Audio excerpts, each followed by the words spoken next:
بھائی لگ رہا ہے نہیں اچھا. ہر اچھی لگنے والی چیز اچھی نہیں ہوتی. بعض دفعہ پیکنگ ایسی ہوتی ہے کہ اس پیکنگ کی وجہ سے اندر میٹیریل کو دیکھا ہی نہیں جاتا. لوگ پیکنگ پہ مرتے ہیں,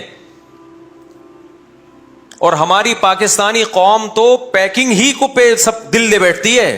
برقعے دیکھ کے تو لوگ عاشق ہو رہے ہیں. اتنی پیکنگ. میرا شہد کا بہت عرصے بزنس رہا ہے نا, اب تو ختم کر دیا, اب میں ڈیٹیل بتا رہا ہوں آپ. خالص شہد کبھی بھی کوئی نہیں خریدتا پاکستان میں, یہ آپ کو بتا دوں. ہم نے بھی بزنس کی ہے نا. خالص چیز پاکستان میں کبھی بھی کوئی آپ سے نہیں خریدے گا. میں خالص شہد لیتا تھا, خالص شہد تھا, وہ جم جاتا تھا خود ہی رکھے. اس کے خالص ہونے کی کچھ شہد ایسے ہوتے ہیں کہ وہ فریج میں رکھے بغیر بھی جمتے ہیں. لوگ نہیں خریدتے تھے, نکلی ہے. اور جو لوگ کیا کرتے تھے, ان کو پانی میں کین رکھ کے, پلاسٹک کا کین رکھ کے اچھی طرح سے بوائل کر کے اس کا بیڑا غرق کرتے ہیں نا, اس کے بعد وہ جمتا نہیں ہے, لیکن اس کے منرل ضائع ہو جاتے ہیں. وہ دنا دن مارکیٹ میں بکتا ہے, کیونکہ لوگوں کے دماغ میں کسی نے کھوپڑی میں ڈال دیا کہ شہد جمتا نہیں ہے. اتنی تحقیق کی فرصت نہیں ملتی کہ جا کے یہ تحقیق کر لو کیا یہ سچ ہے یا جھوٹ ہے. بھائی خالص شہد تو بعض دفعہ چھتے سے جمع ہوا اترتا ہے. تحقیق کا میں معیار بتا رہا ہوں آپ. کسی بزرگ نے دماغ میں یہ بات ڈال دی ہے ان کے کہ خالص شہد جمتا نہیں ہے. تو اب کیا ہوتا ہے کہ جو شہد آتے ہیں نا کمپنیوں کے, وہ کیا کرتے ہیں, اس کو اچھی طرح بوائل کرتے ہیں. اب شہد بوائل اچھی طرح ابالنے کے بعد شہد کا بیڑا ہو گیا غرق, وہ اب جمتا نہیں ہے. پھر وہ چھان کے بیچتے ہیں, دے دنا دن لوگ خریدتے ہیں, کہتے ہیں 6 مہینے سے رکھا ہوا ہے جمع نہیں. اس کا مطلب یہ کیا ہے, خالص ہے. پلوسا شہد جو ہے نا, پلوسا جس کا بہت بزنس ہوتا ہے, یہ رکھے جم جاتا ہے, گرمیوں میں بھی جم جاتا ہے. اگر جم رہا ہے اس کا مطلب 100% خالص ہے. لیکن آج کل نہیں جم رہا کیونکہ خالص نہیں ہے. اور جس کا جم رہا ہے لوگ خرید نہیں رہے, جس کا نہیں جم رہا لوگ کیا کر رہے ہیں, بولو, خرید رہے ہیں. میں نے کئی تاجروں سے بولا تم لوگوں کو دھوکہ کیوں دیتے, انہوں نے کہا یہ قوم اس قابل ہے کہ اس کو دبا کے دھوکہ دیا جائے, کیونکہ خالص چیز یہ خریدتی نہیں ہے. بات چل پڑی. ایک اور بات کر کے پھر اصل ٹاپک کی طرف آتا ہوں. ایک اور چیز شہد میں, میرا 23 سال کا شہد کا بزنس رہا ہے. 23 سال تھوڑا عرصہ نہیں ہوتا. میں فارموں میں بھی گیا ہوں, جو شہد کے جو ماہرین ہوتے ہیں نا, جو باہر یونیورسٹی میں پڑھ کر آئے ہیں, ان سے بھی انٹرویوز لیے میں نے. شہد میں ایک اور بات ہے, جو دیسی خالص شہد ہوگا نا, اس کا ہر دفعہ رنگ بھی چینج ہوگا, تھوڑا سا ٹیسٹ بھی چینج ہوگا, اور کبھی پتلا ہوگا کبھی تھوڑا گاڑھا ہوگا, کیونکہ مکھی آپ کے مشورے سے شہد نہیں نکالتی ہے. اس پہ گرمی سردی خزاں بہار کس قسم کے پھولوں کا رس وہ چوس رہی ہے, کون سی خوراکیں اس کو مل رہی ہیں, ہر دفعہ اس کا فرق ہوگا. اب جو گڑبڑ ہوتی ہے تاجروں کی طرف سے وہ یہ ہوتی ہے کہ وہ اس ٹیسٹ کو مینٹین رکھنے کی کوشش کرتے ہیں. بعض دفعہ شہد اتنا پتلا نکلتا ہے کہ آپ کو لگے گا کہ جیسے پانی تھوڑا سا گاڑھا ہو گیا ہے, بس وہ خالص ہوتا ہے, لیکن لوگ اس کو خالص نہیں سمجھتے. تو کمپنیاں کیا کرتی ہیں, مشینیں لگا کے نا ان کا پانی نکالتی ہیں. اس کے جو ایک خاص اس کا ٹیسٹ بھی پورے سال ایک جیسا ٹیسٹ رہے گا اس کا, یعنی پورے سال ٹیسٹ کیسا رہے گا, چینج ہی نہیں ہوگا. ابے مکھی کو کہاں سے اتنی سمجھ آ گئی کہ اس ٹیسٹ کا پیدا کرنا ہے میں نے. تو وہ عجیب چیزیں, گلوکوز والے شہد پی رہے ہوتے ہیں, کہتے ہیں خالص. شہد کا ذائقے سے کبھی پتہ نہیں چلتا کہ یہ خالص شہد ہے. بعض دفعہ اصلی شہد کا ذائقہ اچھا نہیں ہوتا, ہیک ہوتی ہے اس میں, ایک اسمیل ہوتی ہے. اور 2 نمبر شہد ایسا کہ انگلیاں چاٹتے رہ جاؤ آپ, لوگ کہتے ہیں یہ ہے خالص. تو پاکستان میں ایمانداری کے ساتھ بزنس جو کر رہا ہے نا, اس سے بڑا بے وقوف دنیا میں کوئی بھی نہیں ہے. کیونکہ پیسہ تو ملے گا نہیں, تعریف بھی نہیں ہوگی, لوگ اس کو 2 نمبر سمجھیں گے. تو اس سے بہتر ہے لعنت بھیجو. کیا خیال ہے؟ پاکستان میں آپ اگر 1 نمبری کے ساتھ بزنس کر رہے ہیں تو پیسہ تو ملے گا بھی نہیں, لیکن انسان کہتے ہیں چلو عزت تو ہوگی نا, لوگ بولیں گے 1 نمبر ہے, وہ بھی نہیں ہوگی, لوگ بولیں گے 2 نمبر چیز بیچ رہا ہے. سمجھ رہے؟ اور جو 2 نمبر چیز بیچ رہا ہے, لوگ پیسہ بھی ملے گا اور عزت بھی ملے گی. اس کے اور بہت ساری میرے پاس مثالیں, لیکن یہ آج کا ٹاپک پھر رہ جائے گا ہمارا, جو میں ٹاپک لے کے چل رہا ہوں. یہ کبھی آپ چھاؤں میں الگ سے ملیں گے تو میں آپ کو بتاؤں گا. کاروباری دنیا میں کیا کیا ٹوپیاں کرائی جا رہی ہیں, اور وہ تاجر مجبور ہے, کہہ رہے یہ خود کہتے ہیں ہمیں ٹوپی پہناؤ گے تو ہم خریدیں گے, ہمیں خالص چیز دو گے تو ہم نہیں خریدیں گے, کیونکہ ان کے دماغ میں گھسا دیا کسی نے کہ شہد جمتا نہیں ہے, کتا نہیں چاٹتا شہد کو, پتہ نہیں کیا کیا خالص شہد کی یوٹیوب پہ علامتیں پڑی ہوئی ہیں, وہ نہیں بنے گی یوں, دھار نہیں ٹوٹے گی, فضول قسم کی باتیں, دھار نہیں ٹوٹے گی اس کی, جو چیز گاڑھی ہوتی ہے اس کی دھار نہیں ٹوٹتی, جو پتلا شہد ہوگا اس کی دھار ٹوٹے گی. یہ گوروں میں نہیں ہے یہ فضول چیزیں ہیں, وہاں تو لوگ جمے ہوئے شہد دکان سے خرید رہے ہوتے ہیں, ان کے پاس تھوڑا شعور ہے, وہ ڈاکٹروں سے پوچھ لیتے ہیں, شہد کے ماہرین سے پوچھ لیتے ہیں. ہمارے یہاں ماہرین ہی نہیں ہے, جو یوٹیوب پہ جو منجن بیچنا چاہے بیچتا ہے, کوئی نہیں لا رہا ہے, کوئی وہ لا رہا ہے, ایسے ایسے پھینکوں, میں نام لے لے کے بتا سکتا ہوں کون کون بڑی بڑی پھینک رہا ہے. آپ کہہ سکتے ہو آپ کو کیا پتا, بھائی جو ایکسپرٹ ہے نا, ماہرین ہیں, ان سے میں رابطہ کر کے پوچھتا ہوں, وہ بتاتے ہیں یہ کیا کیا فالٹ کر رہا ہے. خیر, تو نہ مذہب کے معاملے میں ہماری کوئی تحقیق ہوتی ہے بھائی, اور نہ دنیاوی چیزوں میں ہماری کوئی تحقیق ہوتی ہے. دیسی گھی خوشبو دیکھ کے, دیسی, ابے اس میں بھی کیا کیا کیمیکل ڈالے جا رہے ہیں, ایسی خوشبوئیں بھڑکتی ہیں نا دیسی گھی میں, آپ کو جو اصلی گھی ہے وہ اصلی نہیں لگے گا, جو نقلی ہے وہ کیا لگے گا. پیکنگ پہ مرتے ہیں. میں اصل بات یہ کر رہا تھا, بس یہ دیکھتے ہیں یہ والا زیتون کی پیکنگ کتنی خوبصورت ہے, یہ شاپر میں ہے ٹھیک ہے نا, تو یہ اچھا ہے, وہ والا کیا ہے, وہ 2 نمبر ہے. میں ایک دفعہ زیتون خریدنے گیا تھا, زیتون کا بھی میں نے بزنس کیا ہے, تو وہ دکاندار جڑیے بازار میں ہے نا, اس نے کہا کہ یہ دیکھ رہے نا, یہ جو بڑی بوتل ایسی جیسے کوئی بوتل پہ ہی بلٹو ہو جائے آدمی, یہ سستا والا زیتون ہے لیکن یہ مہنگا ہے ٹھیک ہے, کیونکہ اس کی بوتل کیا ہے, ایسی انگلش اسٹائل کی بوتل ہے کہ بل کھاتی ہوئی کمر اس بوتل کی, بوتل کی کمر کیا ہے, بل کھاتی ہوئی. بوتل پہ لوگ لٹو ہو رہے ہیں, اور جو اوریجنل تھا وہ سادہ کین میں پڑا ہوا تھا, وہ سستا تھا. انہوں نے کہا لوگ پیکنگ پہ لوگ مر رہے ہیں تو اس کو اچھا سمجھتے ہیں, بتاؤ نا تو بھی نہیں لوگ سمجھ رہے ہوتے, کہتے ہیں یہ ٹھیک ہے. تو جو کام ہم کر رہے ہیں نا, تاجر لوگ عوام کو بیوقوف بنانے کے لیے کہ پیکنگ پہ زور دے رہے ہیں, تو شیطان بھی کیا کرتا ہے, پیکنگ اچھی بنا کے برائی کو بڑی خوبصورت پیکنگ میں پیش کرتا ہے. شیطان نے نوح علیہ السلام کی قوم کے اندر جو برائی آئی, شرک, اس کی پیکنگ کو بڑا اچھا کر دیا. شیطان نے کہا یہ بزرگ لوگ ہیں, دیکھو اللہ والوں سے محبت کرنی چاہیے کہ نہیں کرنی چاہیے. سب نے بولا بالکل شیطان بھائی آپ بالکل ٹھیک کہہ رہے ہو, دل کی آواز تھی نا, بالکل صحیح, محبت کرنی چاہیے.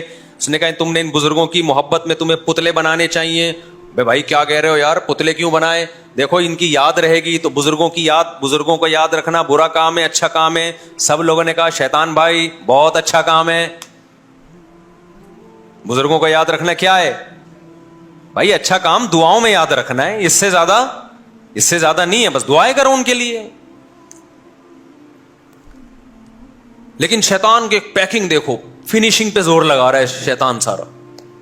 پھر شیطان نے بولا کہ بھائی دیکھو, کچھ دن تو شیطان نے کہا فی الحال زیادہ نہیں ان کو سمجھاؤ, ورنہ ایسا نہ ہو کہ یہ چماٹ لگا دیں مجھے کہ یار تو زیادہ, ایک دم سے شرک تھوڑی آتا ہے. تو شیطان نے کہا فی الحال اتنا کافی ہے, بھی تم نے 5 پتلے بنا لیے, ان کو بزرگوں کی یاد رہے گی, تمہیں روتے دھوتے رہو گے بزرگوں کو یاد کر کے. شیطان نے بولا اگلا کام اگلی نسل میں کروں گا. اب وہ مر گئے تو بچے پیدا ہوئے ان کے, پھر شیطان ان کے پاس آیا, دیکھو یہ بزرگ زبردست اللہ والے لوگ تھے, تو اللہ نے ان کو کچھ تو بدلہ دیا ہوگا نا, جو اللہ کا ہوتا ہے. جب تمہارا کوئی ہوتا ہے تو تم اس کو اچھا بدلہ دیتے ہو کہ نہیں دیتے؟ لوگوں نے کہا شیطان بھائی بالکل دیتے ہیں. شیطان نے بولا بتاؤ, کوئی بادشاہ سلامت کی بہت خدمت کرے تو بادشاہ اس کو وزارتیں دیتا ہے کہ نہیں دیتا؟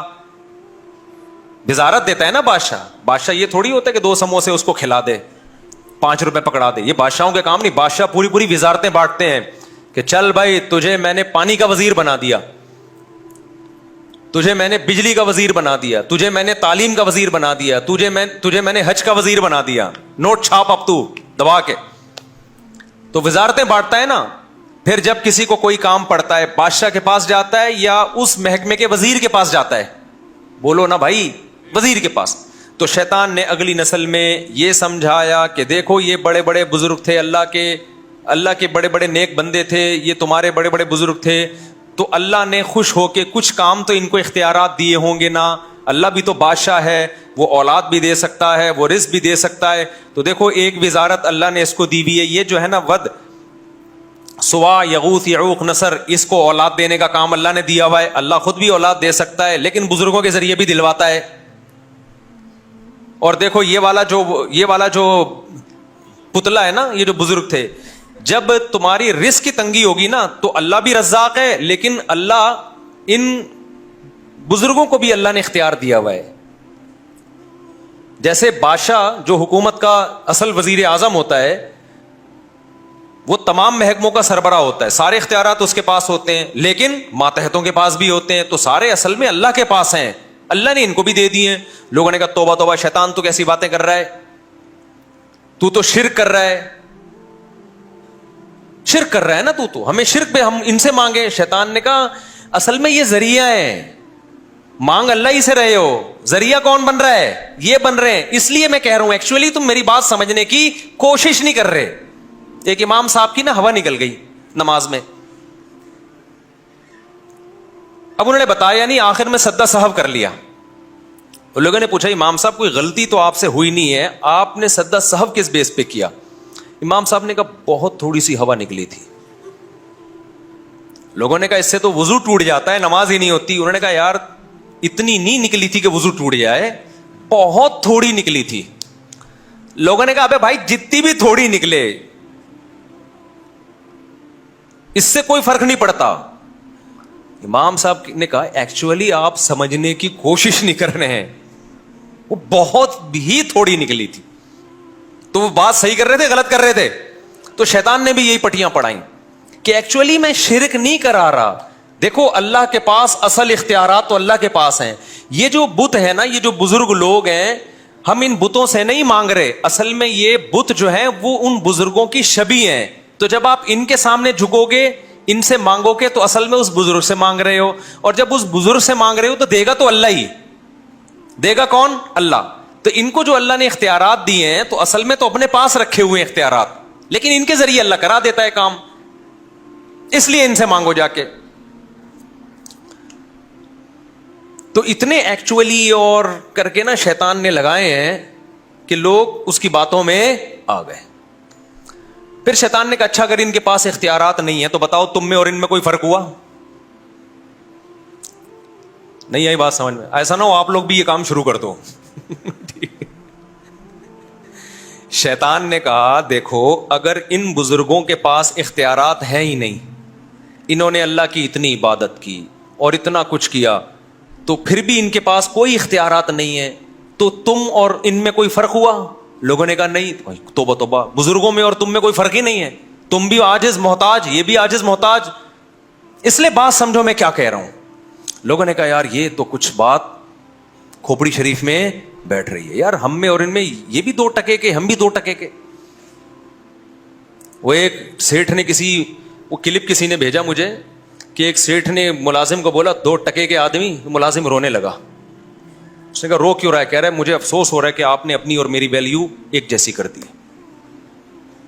بعض لوگ بڑے حاضر جواب ہوتے ہیں نا, سر مجھے افسوس اس پر ہو رہا ہے کہ اس گھر میں میری اور آپ کی ویلیو ایک جیسی ہو گئی. تو حاضر جواب ہی سیکھو. پہلے ویلیو نہیں تھی, لیکن اس جملے کے بعد واقعی اس سیٹ کی ویلیو 2 ٹکے ہی کی ہو گئی. تو شیطان نے ایکچولی کرا کے نا, حالانکہ بھائی بزرگوں کا اس کا جواب یہ تھا, عقل مندوں نے کہا ہوگا کہ بھائی بزرگوں کی جو فضیلت حاصل ہوتی ہے وہ اس لیے تھوڑی ہوتی ہے کہ ان کے پاس اختیارات آ گئے ہیں. یا ایھا الناس انتم الفقراء الی اللہ, اے لوگو تم سب کے سب فقیر ہو, فقیر کے پاس کچھ بھی نہیں ہوتا. میں اکثر ایک واقعہ بتاتا ہوں نا, ایک مزار پہ ایک صاحب جا رہے تھے, مجھے فون کیا کہ میرا آدھا دھڑ فالج زدہ ہے, میں بہت پریشان ہوں, کہیں سے ٹھیک نہیں ہو رہا, مجھے کسی نے کہا ہے فلاں بزرگ کے مزار پہ جاؤ. میں نے کہا جس کے مزار پہ جا رہے ہو آپ کا آدھا دھڑ کام نہیں کر رہا, آدھا کر رہا ہے, ان کے دونوں دھڑ کام نہیں کر رہے, تو جس کے دونوں دھڑ کام نہیں کر رہے وہ تمہارا آدھا کہاں سے ٹھیک کرے گا؟ کوئی بزرگ یا میت پھٹے پہ لیٹی بھی ہو, آپ غسل دے رہے ہوں اور آدھا دھڑ کام کرنا شروع کر دے اس کا, تو آپ لیٹے ہوئے ہوگے, وہ بیٹھا ہوا ہوگا. کیا خیال ہے؟ بلکہ تھوڑی سی انگلی بھی ہل گئی نا مردے کی، مردہ جو لیٹا چاہے بزرگی کیوں نہ ہو، ذرا سا ہل گیا، آنکھ مار دیا آپ، دیکھو آپ مردے کو غسل دے رہے ہو، اس نے یوں کر کے آنکھ مار دیا، آپ قیامت تک کسی کو آنکھ مارنے کے قابل نہیں رہو، آپ کی آنکھیں فالج زدہ ہو جائیں گی، پھٹی کی پھٹی رہ جائیں گی آنکھیں آپ کی۔ تو اللہ میاں نے یہ بتایا ہے کہ بھائی یہ تو تمہاری طرح محتاج ہیں، مقام ان کو کیوں ملا ہے؟ مقام اس لیے ملا کہ اللہ کے نیک بندے تھے، ان کا آخرت میں بہت اونچا مقام ہوگا، تم نیچے والی جنت میں ہوگے، یہ اوپر والی جنت میں ہوں گے، یہ اللہ کے مقرب لوگ ہیں، یہ کوئی کم مقام ہے کیا؟ یہ